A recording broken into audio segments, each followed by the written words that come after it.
Hello everyone, स्वागत है आप सभी को हमारे इस यूट्यूब चैनल के एनजी कोचिंग सेंटर में। दोस्तों, आज की इस वीडियो में हम जनरल साइंस से रिलेटेड कुछ ऑब्जेक्टिव टाइप क्वेश्चन बताने वाले हैं जो कि कंपटीशन एग्जाम के लिए बहुत ही इंपॉर्टेंट है। चलिए शुरू करते हैं। बोलते हैं कि तरंग चलती है तो अपने साथ क्या ले जाती है? अगर तरंग चलती है तो अपने साथ वो क्या ले जाती है? ऊर्जा को ले जाती है। ओके, अब हम बात करते हैं सूर्य ग्रहण के समय। सूर्य ग्रहण के समय सूर्य का कौन सा भाग दिखाई देता है? तो किरीट नामक जो होता है भाग दिखाई देता है। ओके, अब बात करते हैं कपड़े में से जंग के धब्बा हटाने के लिए कौन सा अम्ल का प्रयोग किया जाता है? तो ऑक्जेलिक अम्ल का प्रयोग किया जाता है। अब बात करते हैं गन्ने में एक मतलब क्या होता है? रोग होता है, लाल सड़न रोग होता है। क्या? लाल सड़न रोग। इससे दो क्वेश्चन बनता है। गन्ने में एक लाल सड़न रोग होता है, वो किसके कारण उत्पन्न होता है? तो कवक के द्वारा उत्पन्न होता है। किसके द्वारा उत्पन्न होता है? कवक के द्वारा उत्पन्न होता है। अब हम बात करते हैं टेलीविजन का आविष्कार किसने किया था? टेलीविजन का जो आविष्कार, जो खोज किए थे, वो कौन किए थे? J.L. वेरियर ने किए थे। अब बात करते हैं किस प्रकार के ऊतक शरीर के सुरक्षा कवच का कार्य करता है? किस प्रकार का जो ऊतक है जो शरीर के सुरक्षा कवच का काम करता है? तो आपको मालूम होना चाहिए, एपिथेलियम ऊतक। ओके, अब बात करते हैं मनुष्य ने सर्वप्रथम किस जंतु को अपना पालतू बनाया था? मनुष्य जो था सर्वप्रथम किस जंतु को अपना पालतू बनाया था? तो कुत्ता को बनाया था। अब बात करते हैं किस वैज्ञानिक ने सर्वप्रथम बर्फ के दो टुकड़े लिए? कोई ऐसा वैज्ञानिक थे जिन्होंने बर्फ के दो टुकड़े आपस में रगड़ के पिघला दिए। वो कौन वैज्ञानिक थे? डेवी नामक वैज्ञानिक थे। हीरा चमकदार क्यों दिखाई देता है? ओके, हीरा चमकदार क्यों दिखाई देता है? तो सामूहिक आंतरिक परिवर्तन के कारण। अब हम बात करते हैं गोबर गैस में मुख्य रूप से क्या पाया जाता है? गोबर गैस में मुख्य रूप से आपको CH4 यानी मीथेन गैस पाया जाता है। अब हम बात करते हैं निम्न में से कौन सा आहार मानव शरीर में नए ऊतकों के वृद्धि के लिए पोषक तत्व प्रदान करती है? पनीर जो है मानव आहार के लिए, मानव शरीर के जो ऊतक वृद्धि के लिए पोषण प्रदान करती है। निम्न में से कौन सा एक उड़ने वाली लिजार्ड यानी छिपकली है? ड्रोनोज लिजार्ड जो है उड़ने वाली छिपकली है। अंगूर में कौन सा अम्ल पाया जाता है? अंगूर जो होता है उसमें कौन सा अम्ल पाया जाता है? तो टार्टरिक अम्ल पाया जाता है। ओके, अब बात करते हैं कैंसर संबंधी रोगों को अध्ययन कहलाता है ऑन्कोलॉजी कहा जाता है। कैंसर संबंधी रोगों को अध्ययन को हम लोग क्या बोलते हैं? ऑन्कोलॉजी। अब बात करते हैं घोंसला बनाने वाला एकमात्र सांप कौन सा है? कौन ऐसा सांप है जो कि अपना घोंसला बनाता है? King cobra. अब बात करते हैं भारत में पाई जाने वाली सबसे बड़ी मछली कौन है? तो हेल शार्क है, जो कि इस भारत में सबसे बड़ी मछली है। इससे कितने बार क्वेश्चन पूछा जा चुका है, इसको तो आप गेस कर लीजिएगा, वाच अच्छा तरह से कर लीजिएगा।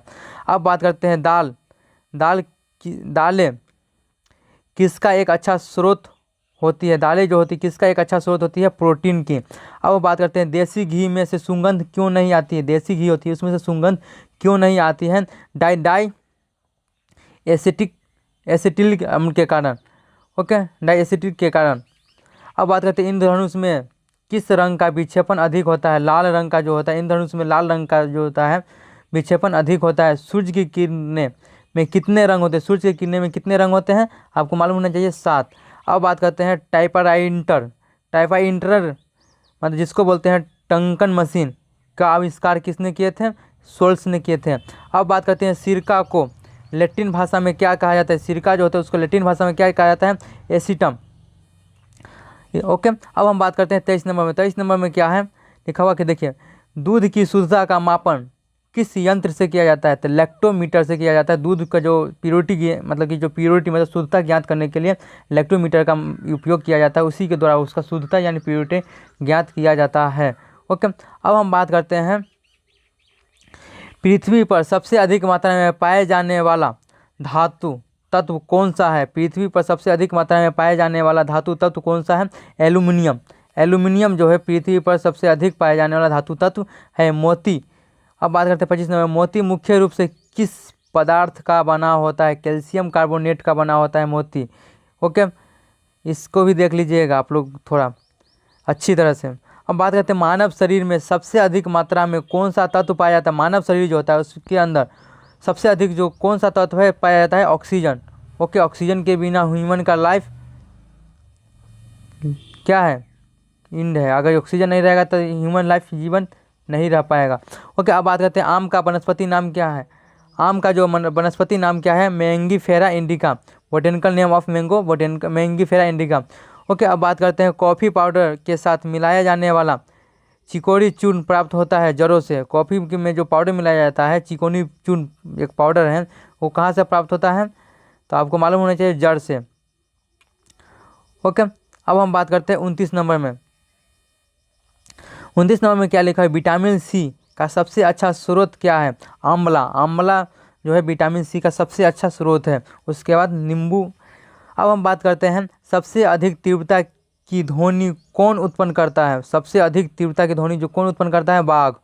अब हम बात करते हैं 31 नंबर, मानव शरीर में सबसे लंबी कोशिका कौन सी होती है? तंत्रिका कोशिका जो होती है मानव शरीर की सबसे लंबी कोशिका होती है।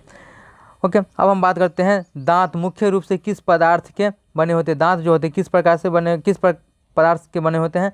डेंटाइन। ओके, किस जंतु की आकृति पैर की चप्पल के समान होती है? पैरामेशियम। पैरामेशियम का आकृति चप्पल की आकार की होती है, ये बात हमेशा याद रखना चाहिए। और अमीबा का आकृति हमेशा बनता और बिगड़ता रहता है, क्योंकि उसमें कूट पात बनता और बिगड़ता रहता है। ओके, अब बात करते हैं निम्न में से किस पदार्थ में प्रोटीन पाया नहीं जाता है? चावल में। चावल में जो होता है प्रोटीन नहीं पाया जाता है। ओके, अब हम बात करते हैं 35 नंबर में कि मानव का मस्तिष्क लगभग कितने ग्राम के होते हैं? 1350 ग्राम के होते हैं। रक्त में पाए जाने वाले धातु है, रक्त में जो पाया जाने वाला धातु है कौन है? लोहा। अब बात करते हैं मांसपेशियों में किस अम्ल के एकत्रित होने से थकावट आती है? लैक्टिक अम्ल। लैक्टिक अम्ल के कारण जो होती है थकावट महसूस होती है, और जो मांसपेशी में लगातार दौड़ने से मांसपेशी की कभी कभी दर्द होती है वो किसी के कारण होती है? लैक्टिक अम्ल जो होती है वो पायरुवेट अम्ल में क्या होती है? बदल जाती है। किण्वन का उदाहरण है, किण्वन का जो उदाहरण जो है किस चीज़ का है? दूध का खट्टा होना, खाने की ब्रेड बनाने में, गीले आटा को खट्टा करने में इसका उदाहरण दिया जाता है किण्वन का। इससे भी बहुत बार क्वेश्चन पूछा जाता है। केचुआ की कितनी आँखें होती है? जो केचुआ जो होती है उसकी कितनी आँखें होती है? एक भी आँख नहीं होती है। अब बात करते हैं गाजर किस विटामिन का समृद्ध स्रोत है? गाजर जो होते हैं किस विटामिन का समृद्ध स्रोत है? तो विटामिन ए का। ओके, अब हम बात करते हैं कि रेबीज, क्या बोले, रेबीज के टीके की खोज किसने किए थे? अलेक्जेंडर फ्लेमिंग ने किए थे। ओके, अब हम बात करते हैं विद्युत बल्ब के अंदर ऑर्गन गैस भरी होती है। क्या बोले, विद्युत जो बल्ब होते हैं उसके अंदर कौन सी गैस भरी होती है? तो ऑर्गन गैस भरी होती है, आर्गन गैस भरी होती है, सॉरी। अब बात करते हैं नाइट्रस ऑक्साइड को हंसाने वाली गैस कहा जाता है। नाइट्रस ऑक्साइड को क्या कहा जाता है? हंसाने वाली गैस कहा जाता है। और इसको खोज किसने किए थे? प्रिस्टले ने किए थे। अब बात करते हैं सर्वप्रथम आवर्त सारणी का निर्माण किसने, कौन सा मतलब वैज्ञानिक, मेंडलीय वैज्ञानिक ने किए थे। ओके, अब हम बात करते हैं आधुनिक आवर्त सारणी के नियमों मोंसेले द्वारा प्रतिपादित किया जाता है। आधुनिक आवर्त सारणी का जो नियम है किसके द्वारा प्रतिपादित किया जाता है? तो नियम मोंसेले के द्वारा प्रतिपादन किया जाता है। विद्युत धारा को एम्पियर में मापा जाता है। क्या बोला? विद्युत धारा को किस चीज़ में मापा जाता है? एम्पियर में मापा जाता है। ओके, अब बात करते हैं डायनमो। डायनमो उपकरण द्वारा यांत्रिक ऊर्जा को क्या करता है? ये विद्युत ऊर्जा में रूपांतरित कर देता है। ओके, अब हम बात करते हैं मोमबत्ती। मोमबत्ती जो है रासायनिक ऊर्जा को प्रकाश एवं ऊष्मा ऊर्जा में क्या करता है? रूपांतरित करता है। मोमबत्ती जो है आपको रासायनिक ऊर्जा को प्रकाश एवं ऊर्जा को ऊष्मा ऊर्जा में रूपांतरित करती है। अब बात करते हैं प्रकाश वर्ष दूरी मापने की इकाई है। प्रकाश वर्ष जो है आपका क्या है? दूरी मापने की इकाई है। दूरी मापने की सबसे बड़ी इकाई जो होती है क्या है? पारसेक है। यहाँ पर 2 क्वेश्चन बन रहा है। क्या बोला गया? कि प्रकाश वर्ष जो है दूरी मापने की इकाई है। ठीक है, अब बात करते हैं दूरी मापने की सबसे बड़ी इकाई क्या है? पारसेक है। ओके, अब हम बात करते हैं साधारण नमक सोडियम क्लोराइड NaCl जिसका सूत्र होता है खाने एवं अचार के परीक्षण में उपयोग होता है, ये लोग सभी जानते हैं। हीरा एवं ग्रेफाइट कार्बन के क्या है? अपरूप है। ओके, अब बात करते हैं हीरा विद्युत का क्या होता है? कुचालक होता है। ग्रेफाइट जो है विद्युत का क्या होता है? सुचालक होता है। बात करते हैं एलपीजी में क्या होता है? ब्यूटेन एवं प्रोपेन का मिश्रण होता है। एलपीजी जो गैस जो होते हैं लिक्विड पेट्रोलियम गैस, उसमें क्या होता है? ब्यूटेन एवं प्रोपेन का मिश्रण होता है। एलपीजी की तेज गंध उसमें मिले सल्फर के यौगिक यानी मिथाइल मारकॉर्पेटेन से होती है। जो मतलब एलपीजी जो गैस में जो गंध होती है वो किसके मिलने के कारण होते हैं? सल्फर के यौगिक, जिसे बोलते हैं मिथाइल, सल्फर के यौगिक है मिथाइल मारकॉर्पेटेन से होती है। अब बात करते हैं चांदी एवं तांबा विद्युत की सर्वश्रेष्ठ सुचालक है। चांदी और तांबा जो है विद्युत का सर्वश्रेष्ठ सुचालक है। अब बात करते हैं टाइटेनियम को रणनीति धातु कहा जाता है। टाइटेनियम जो है उसको क्या कहा जाता है? रणनीति धातु कहा जाता है। तो I hope this video is very very interesting and useful. Don't forget my any video, like comment and share. फिर मिलते हैं नेक्स्ट वीडियो में। Thank you.